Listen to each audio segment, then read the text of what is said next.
Alright guys, how you doing? We're back for another whiskey review, and we're going to be looking at something from Canada. This is the Wayne Gretzky number 99 Red Cask Canadian whiskey. So, I'm sure most people know who the fuck Wayne Gretzky is. Hockey player. He ventured into wine a little while ago and is now sort of branched out into whiskey. This is done by the Andrew Peller Limited and Gretzky Estates. So I think Andrew Peller moved in the last little while and sort of took over the distilling, or do the distilling anyway. And this is basically a Canadian whiskey that is, I'm not sure what the age statement is on it, but it is finished in the red wine casks, the leftover red wine casks that come from the Wayne Gretzky wine. So it's 40% ABV or 80 proof. Ranges for about $35 to $40 depending on where you buy it in Canada. And that's for $7.50 or 70 centiliter for all my British friends out there. And the mash bill is apparently rye, malted rye, and corn. So there you go. I don't know how much percentage-wise there is in each one of these, so I don't know if you can. I mean, under Canadian law, you can call it a rye whiskey anyway if you want to, but I don't know if it's got 51% in it, like you would need in the U.S. All right, I'm just gonna put that there. Gonna be right back. Just gonna take a photograph of this stuff, and we'll see what we think of it. And this was sent to me, by the way, by the Albino Rhino, so big thanks to him. What were you barking at, puppy pup? Alright, we're back with the Wayne Gretzky number 99. The wind's picking up, so I'm just gonna throw this into there because that bottle's gonna blow off. I know it is. So yeah, let's look at it. Typical color. I don't know if there's any coloration done in this or not. Who knows? I guess you could kind of say it's more of an industrial macro type of whiskey, perhaps. Although I did see some small batch. The words small batch thrown around in different places on the internet too. So who knows? It's got pretty thick legs on there for 40%. Pretty syrupy. So we'll go right to the aroma. You can see what the dog does.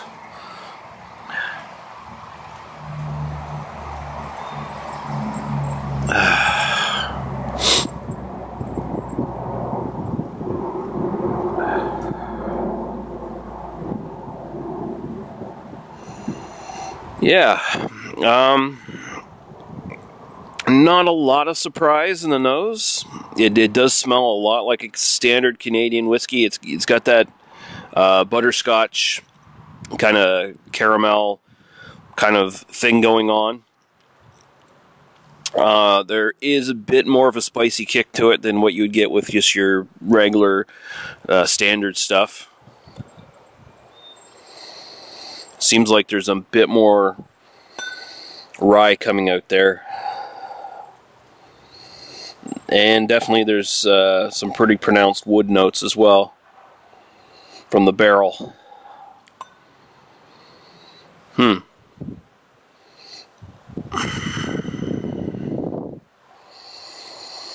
Not really getting any sort of wine character on the nose that I can detect anyway. Oh, they're gonna scare the dog with that shit. Fucking dump trucks and shit. Making all kinds of noise. It's alright there, bubs. Where's your ball? Right there. You bringing it over? Come here. Gotta run it over here. Come on. I'm not getting up from the chair. Oh, there we go.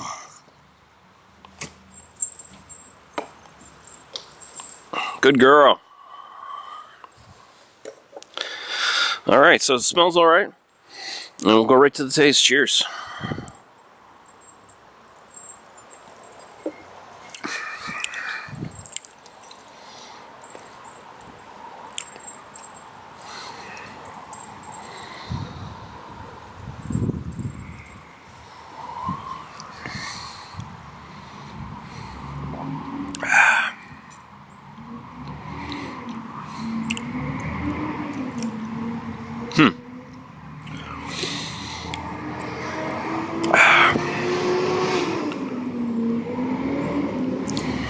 It's a lot of wood in the finish of this.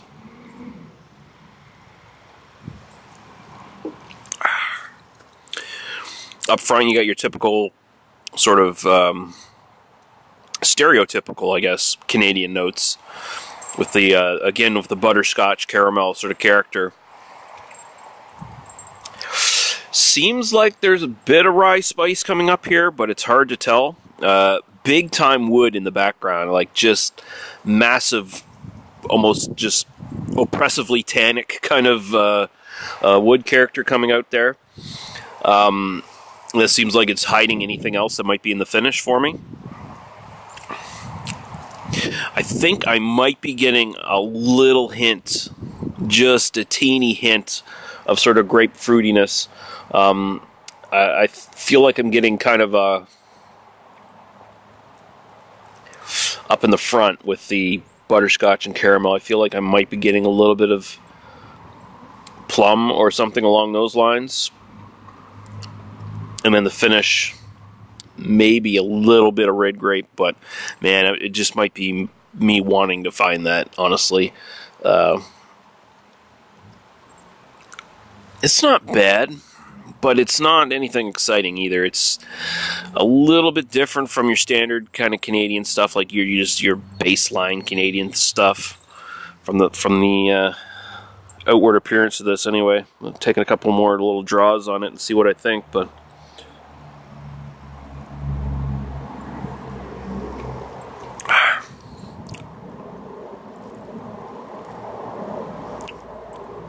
Yeah, you know what? I am getting some grape. Just a little bit, just a hint of it, but it is there. It's right on the tip of my tongue. And then it's just that massive wood finish, a little bit of warmth going down. Yeah, man. It's not bad. I don't see it being something I'd ever buy, though. If it was available here in Nova Scotia, I don't know if it's available in Nova Scotia anywhere. For all I know, it's just Ontario and maybe I think a couple of the prairie provinces. But yeah, it's perfectly acceptable stuff. But I can't go any higher than maybe a B- on this one. It's really not doing it for me. It's just a little too standard, stereotypical Canadian for me to go much higher. I mean, it's got a little bit more going for it, but it's not enough for me to go, wow. This is something that I think could stand to age a bit longer. It feels like this is only about 3 years or something like that. And this is something I'd want to see what would happen if you took it to like 10 years. But, you know, it's probably not going to happen. I think they are going to be making a higher proof one, like a cask strength almost. Either just below or just above cask strength at some point, apparently. So that might be interesting to check out. But this is just, you know, a mild recommendation. B- for the Wayne Gretzky number 99 Red Cask. Done on Niagara-on-the-Lake, Ontario, Canada. So there you go. Thank you, Albino Rhino. And I got to get back to the princess over there because she's starting to get a little impatient with me, aren't you? Hey? Here, why don't you come give me the ball? Throw for you. Run it over here now. Got to get it closer than that. Oh, okay.